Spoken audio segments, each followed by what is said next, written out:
लगता था कि आप विदेश की सहायता लेकर अपने ही देश के महत्वपूर्ण व्यक्तियों के फोन्स को हैक करा रहे हो।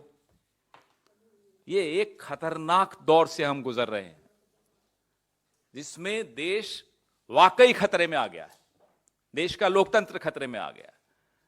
और ये जो बार बार दुहाई देते हैं कि साहब फॉरेन कॉन्स्पिरेसी, ये हिंदुस्तान में सरकार में बैठकर फॉरेन की कंट्रीज के साथ मिलकर कॉन्स्पिरेसी कर रहे हैं हिंदुस्तान के लोकतंत्र के खिलाफ। आज मैं अभी अपनी साथी सुप्रिया श्रीनेत जी से आग्रह करता हूं पहले कि वो मामला क्या है ये इजराइल का, उस पर कुछ खुलासा करेंगी और फिर हम अपनी चर्चा जारी रखेंगे। सुप्रिया जी। धन्यवाद पवन जी, आप सबको मेरा नमस्कार। और जैसा कि पवन जी ने कहा कि जो अंतरराष्ट्रीय साजिश की बात करते हैं वो देश में रहकर देश के खिलाफ अंतरराष्ट्रीय ताकतों से मिलकर साजिश कर रहे हैं और उसका पर्दाफाश लगातार हो रहा है। जैसा कि पवन जी ने कहा, शुरुआत कैम्ब्रिज एनालिटिका से हुई थी और कैसे उसने भाजपा के लोकसभा 2014 और 5 राज्यों में भाजपा की सहायता करी थी। फिर पेगासस का मामला सामने आया जिसमें विपक्ष के बड़े नेताओं पर, सुप्रीम कोर्ट के न्यायाधीशों के इर्द गिर्द, इलेक्शन कमिश्नर्स के आसपास और अपने ही लोगों पर जासूसी कराई गई। और अब ये जो नया मामला सामने आया है ये एक बड़ी खबर है और ये खबर बताती है ये एक कंसर्टेड एफर्ट था जिसका एक्सपोजे इंटरनेशनल जर्नलिस्ट्स ने किया है। और कुछ भी कहने से पहले मैं लिखकर दावा कर सकती हूं कि इसको भी अंतरराष्ट्रीय साजिश बोला जाएगा, लेकिन इसमें क्या पता चला है वो जानना और समझना बहुत जरूरी है। ताल अनान 50 वर्षीय एक इजरायली स्पेशल फोर्स के ऑपरेटिव हैं। उनका ये दावा है और ये सारी जो रिपोर्ट आई है वो अंडर कवर 8 महीने की कड़ी मेहनत, अंडर कवर रहने के बाद फिजिकल मीटिंग्स, ऑनलाइन मीटिंग्स, क्या दावे किए गए, उसकी क्या पुष्टि हुई, अकाउंट्स कैसे ट्रैक हुए, उसके बेसिस पर आई है। तो नटशेल में अगर संक्षिप्त में मैं आपको बताऊं तो इजराइल के कॉन्ट्रैक्टर्स की एक टीम है जो ये दावा करते हैं और इस रिपोर्ट का ये दावा है और उन्होंने पुष्टि भी करी है कि उस दावे में सच्चाई है कि कभी करीब 3 इलेक्शंस, विश्व भर के 30 बड़े चुनावों में इन लोगों ने हस्तक्षेप किया है।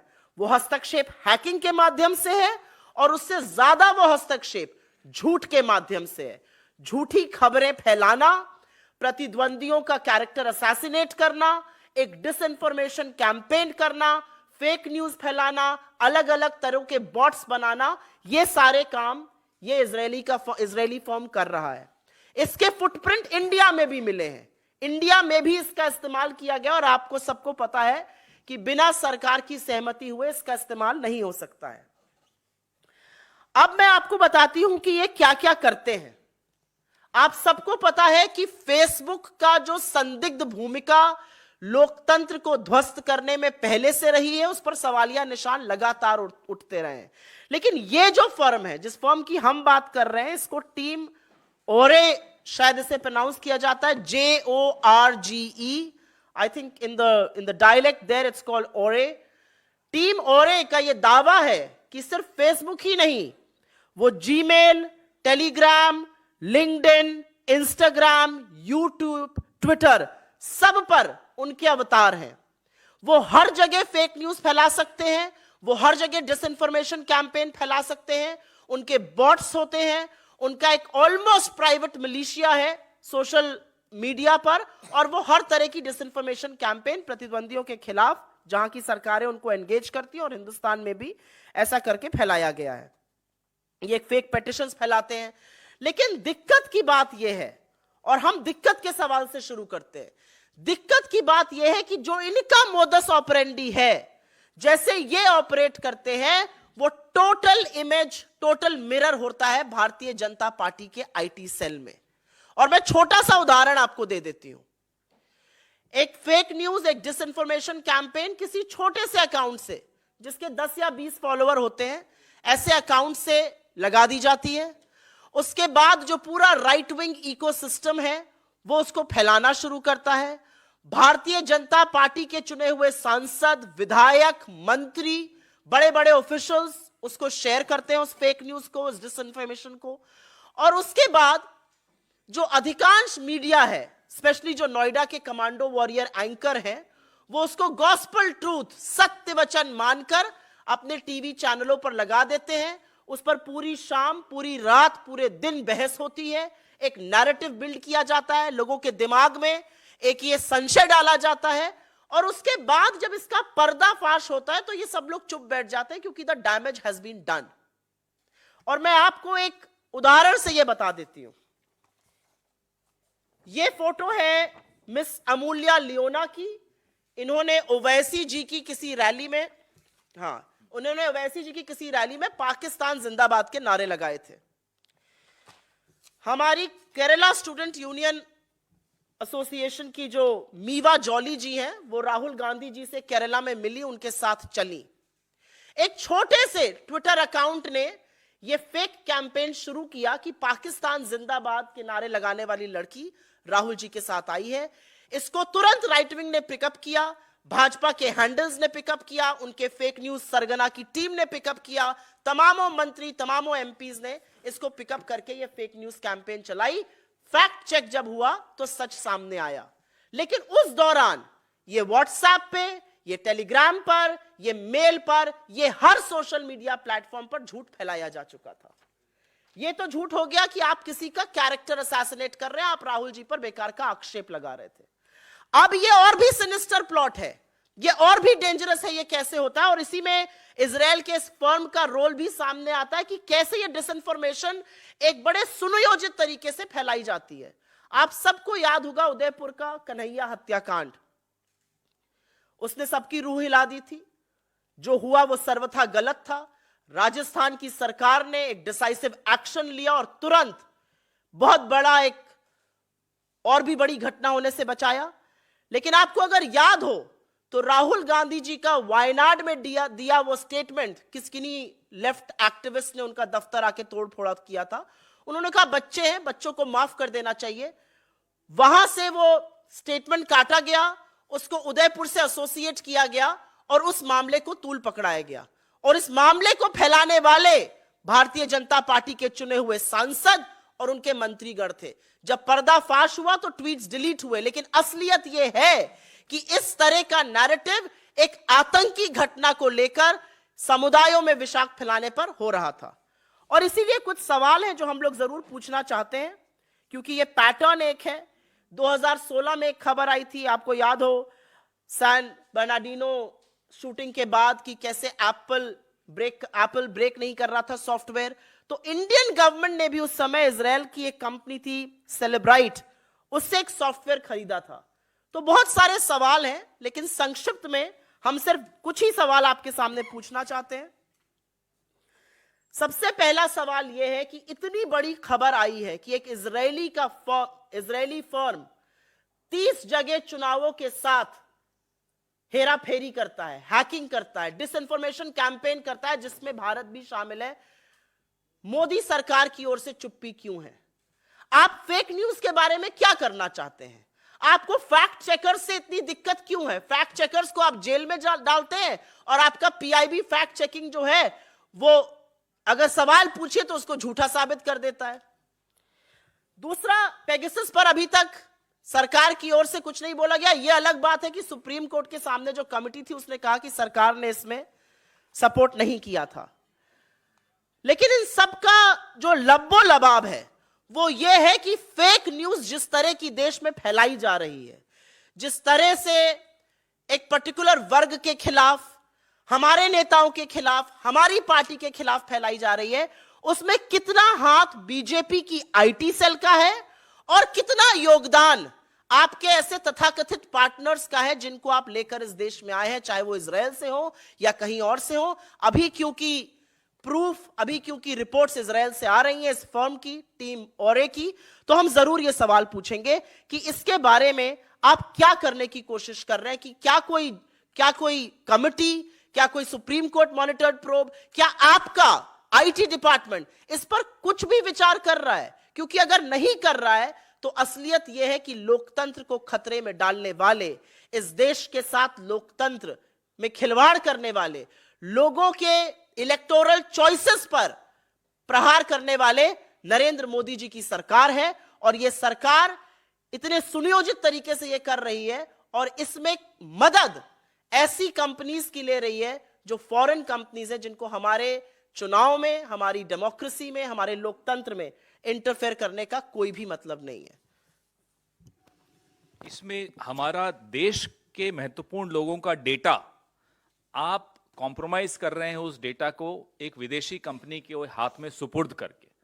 अब राहुल जी का फोन पेगासस में था या और बड़े उनके अपने मंत्रियों का, अश्विनी वैष्णव का भी शायद उसमें नाम आता है, इन सबका आपने डेटा भी विदेशी कंपनी को दे दिया। आप सोचिए कि किस स्तर पर रूलिंग पार्टी इस देश की किस स्तर पर गिरकर राजनीति खेलती है।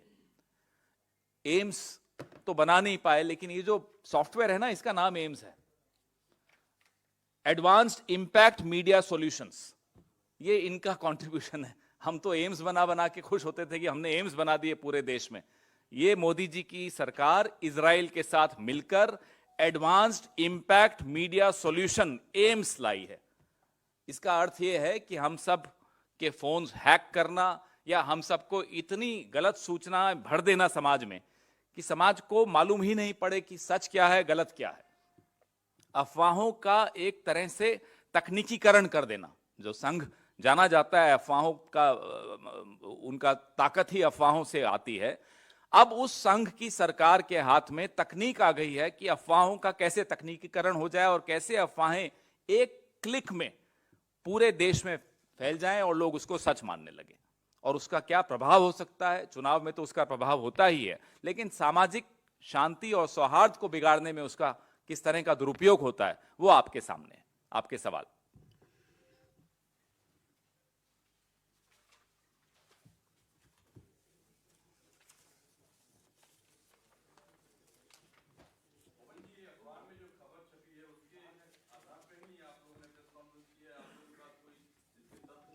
हमारे पास तो एजेंसीज नहीं है साहब कि तथ्य इस तरह से आए, हम तो आप ही पर निर्भर करते हैं।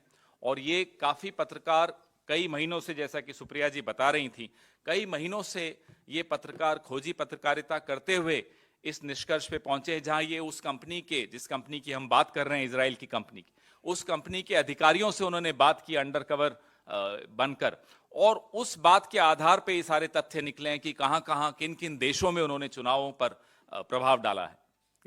ये पूरी एक खोजी पत्रकारिता है, एविडेंस के साथ, तथ्यों के साथ इन्होंने छापा है।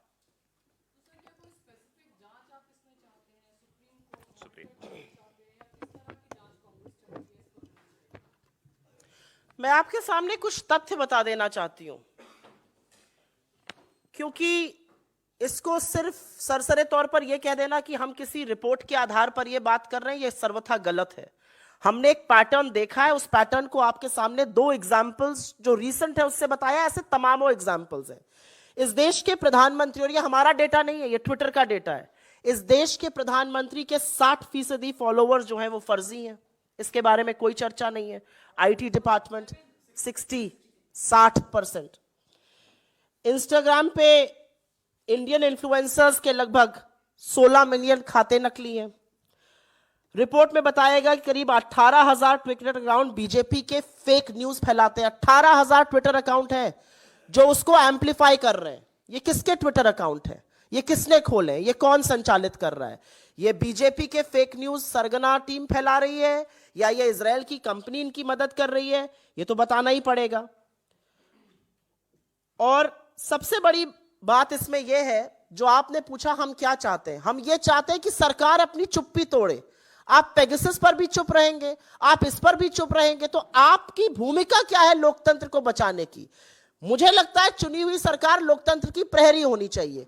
आपके ऊपर आक्षेप बहुत गंभीर लगा है, आपके ऊपर आक्षेप लगा है कि जिन 30 देशों में लोकतंत्र के साथ खिलवाड़ एक कंपनी कर रही है, उसमें से एक हिंदुस्तान भी है। हिंदुस्तान की सरकार के पास ये लिबर्टी नहीं है कि वो चुप रहे ना, ये लग्जरी है। हिंदुस्तान की सरकार को जवाब देना पड़ेगा, और जवाब इसलिए देना पड़ेगा क्योंकि फेक न्यूज फैलाने में ये एजेंसी भले आपकी मदद करे, फैलाने का काम आपका तंत्र भी उतना ही बखूबी से करता है। और जैसा कि पवन जी ने कहा कि अफवाह को एक तरह से आप मिलिटराइज कर रहे हो, उस अफवाह को आप किसी रूमर को, किसी अफवाह को एक तरह से वेपनाइज कर रहे हैं। और उसके चलते बहुत सारी दुष्परिणाम देख रहे हैं हम समाज में। तो इस पर सवाल कैसे नहीं पूछा जाएगा? This impacts India's electoral process directly and there should be a probe.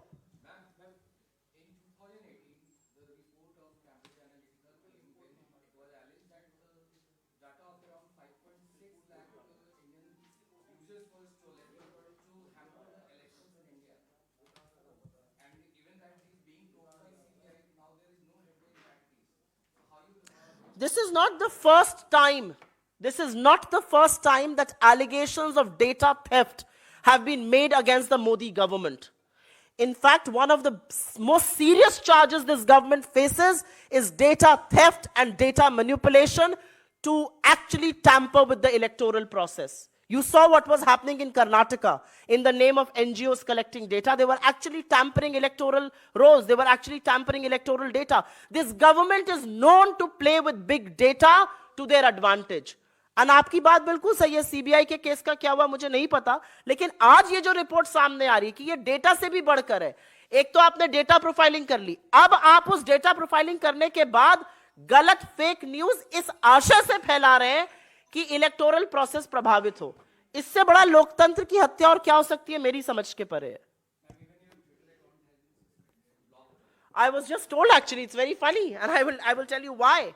I think coming from Uttar Pradesh and somebody who's deeply interested and active in Uttar Pradesh की राजनीति में, जो कानपुर में हुआ वो रोंगटे खड़े करने वाला मामला था। एक परिवार के ऊपर बुलडोजर चला दिया जाता है, मां और बेटी आत्मदाह कर लेती हैं, जब वो जल रही हैं तब भी बुलडोजर चल रहा है, और इतने ग्राफिक वीडियो आए जो लगाए नहीं गए, और उनके पिता की निरी आंखें दिखाते हुए और उस जली लाश को दिखाते हुए अगर मैंने ट्वीट किया तो मेरा ट्विटर अकाउंट ब्लॉक किया गया है। किसने रिपोर्टिंग करी थी? Twitter doesn't block on its own, there must be a reporting. किसने रिपोर्टिंग करी थी? उत्तर प्रदेश की या मोदी सरकार का एक पैटर्न है, और वो पैटर्न ये है कि खबर को दबाओ, अपराधी को सजा मत दो, अपराधी को तो संरक्षण मिलेगा। अगर कोई खबर आपके खिलाफ जा रही है तो पहले जो खबर दिखा रहे हैं, जो उस बारे में बात कर रहे हैं, उन जर्नलिस्ट के खिलाफ एफआईआर कर दो, जेल में डाल दो, और उसके बाद आप राजनीतिक लोगों पे प्रहार करना शुरू कर दो। तो आप सबकी आवाजें थोड़ी बंद कर सकते हैं, एक अकाउंट ब्लॉक करने से क्या होता है?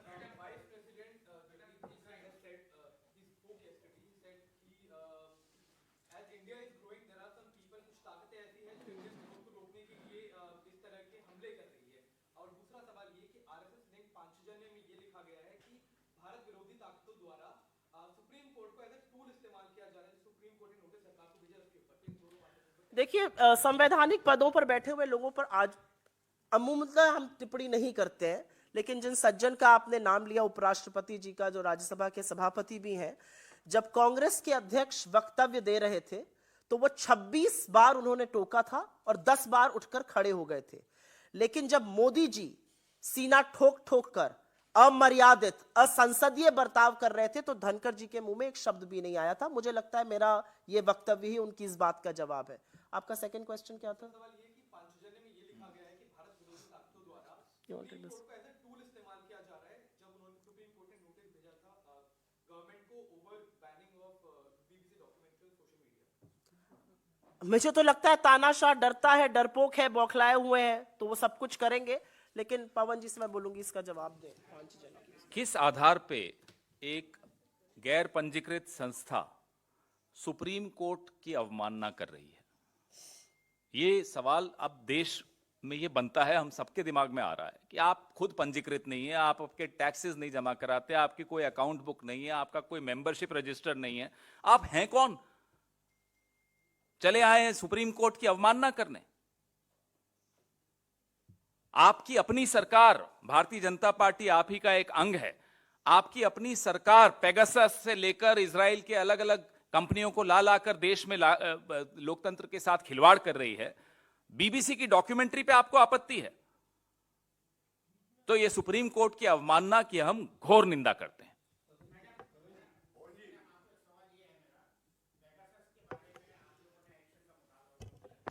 क्या किया था? हाँ हाँ हाँ, यस यस वी डिड।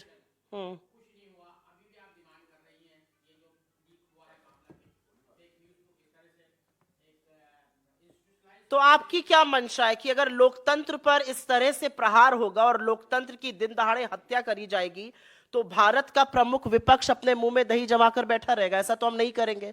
और आप कह रहे हैं पेगासस में कुछ नहीं हुआ। पेगासस में तो सरकार का ऐसा पर्दाफाश हुआ कि दुनिया देख रही है। सरकार ने उस कमेटी के साथ सहयोग ही नहीं किया जो कमेटी बनाई थी सुप्रीम कोर्ट ने पेगासस मामले की जांच करने के लिए। तो झूठ, एग्जैक्टली, तो झूठ छुपाने का सीजीआई ने इसको ऑन रिकॉर्ड बोला है। तो झूठ छुपाने का काम कौन करता है? जो गलत काम करता है। आपको लगता है पेगासस पे सरकार का पर्दाफाश नहीं हुआ? सरकार बेनकाब नहीं हुई है। सरकार ने चुने हुए प्रतिनिधियों के खिलाफ, सरकार ने एडिटर्स के खिलाफ, सरकार ने अपने लोगों के खिलाफ, सुप्रीम कोर्ट जजेस के खिलाफ, इलेक्शन कमिश्नर्स के खिलाफ यह पेगासस इस्तेमाल किया था। फिजिकल मालवेयर पाया गया है लोगों के फोन पर। सुप्रीम कोर्ट ने एक जांच समिति गठित करी, सरकार ने उसका सहयोग ही नहीं किया, उसको वक्तव्य ही नहीं दिया। आपको लगता है वो छुपा नहीं रही थी? हम तो ये मुद्दे उठाएंगे क्योंकि ये मुद्दे उठाने जरूरी हैं।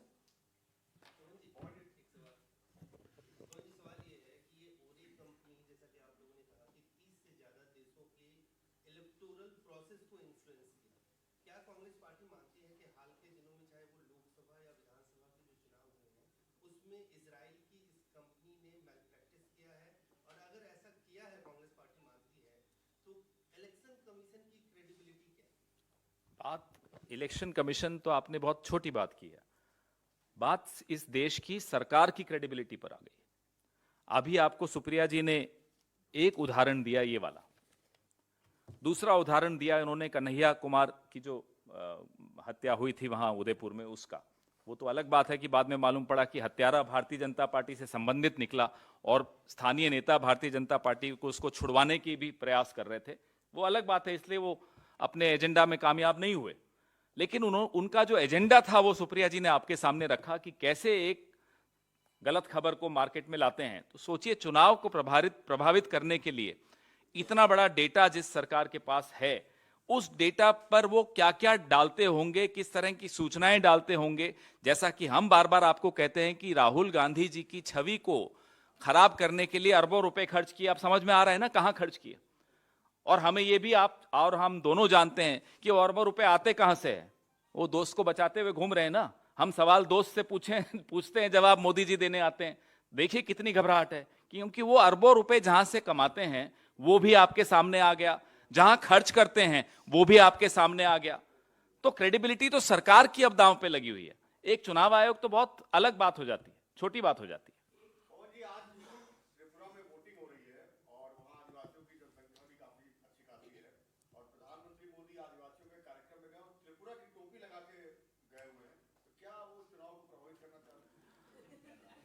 देश के प्रधानमंत्री दिन भर यही काम करते हैं, या कभी टोपी पहनते हैं या टोपी पहनाते हैं।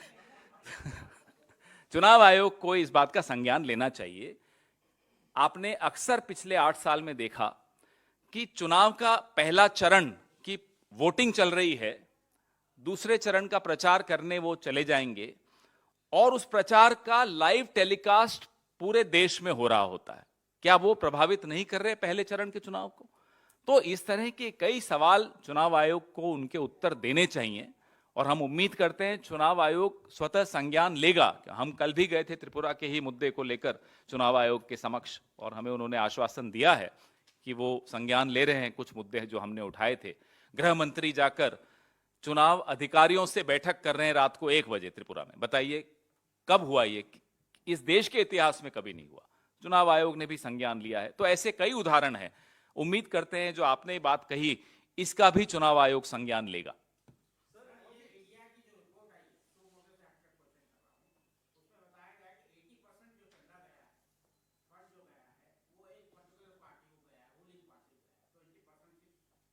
हमने तो सुना था 96% भारतीय जनता पार्टी को गया। आप एक पार्टी विशेष बोल रहे हो, मैं नाम भी बता देता हूं।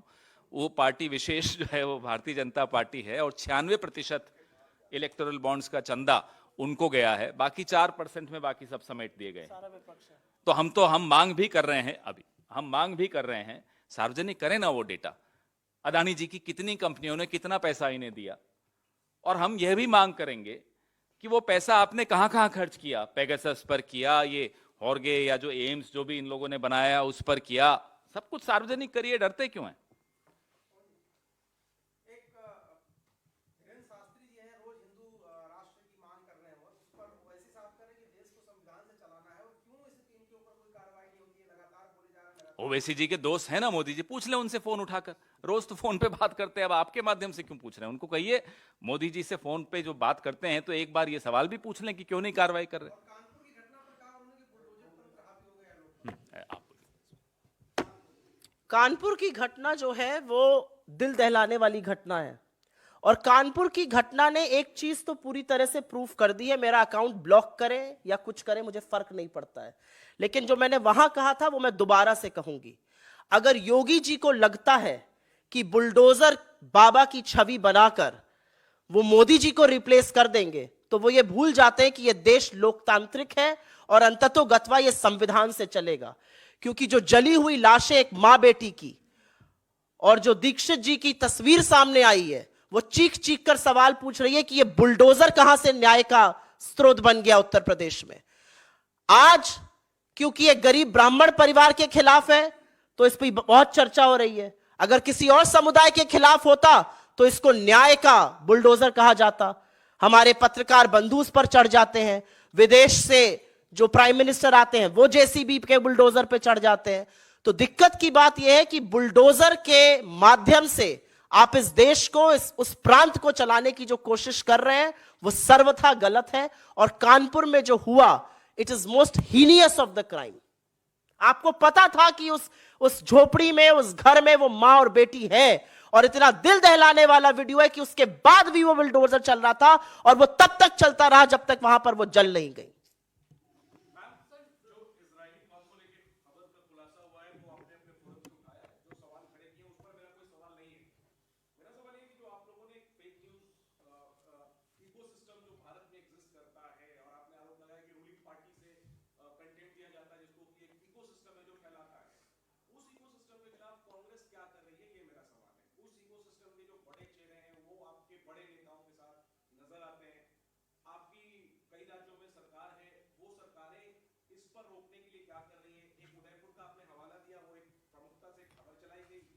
उसमें क्या एक्शन आपकी पार्टी की सरकार ने लिया?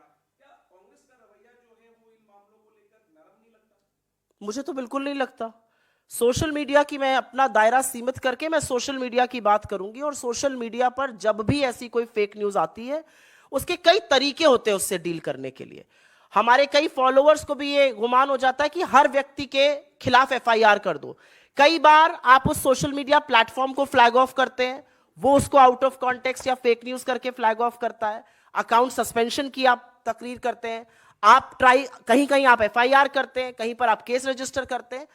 जहां तक आपकी यह बात है कि क्या हमारा रवैया और सख्त होना चाहिए, मैं इस मंच से कहती हूं और ज्यादा सख्त होना चाहिए। पूरी पार्टी का रवैया इस पर ज्यादा सख्त होना चाहिए। जो एक इकोसिस्टम है जो फेक न्यूज फैलाता है उसके खिलाफ तो सारी पार्टी को एक साथ खड़े ही होना चाहिए।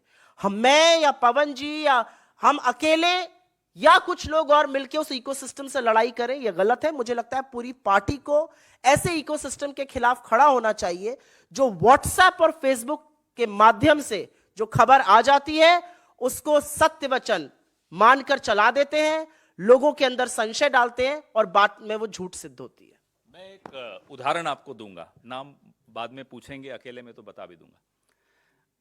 भारतीय जनता पार्टी की आईटी सेल ने एक प्रकोष्ठ बनाया भारत जोड़ो यात्रा से निपटने के लिए 30 लोगों का, वो भी नाम कभी आपसे चर्चा में बताएंगे।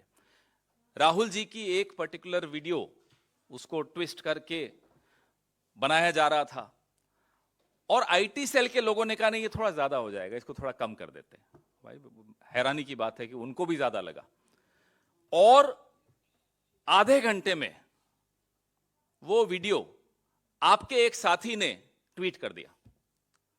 तो कांग्रेस पार्टी तो जो कर सकती कर रही है। सुप्रीम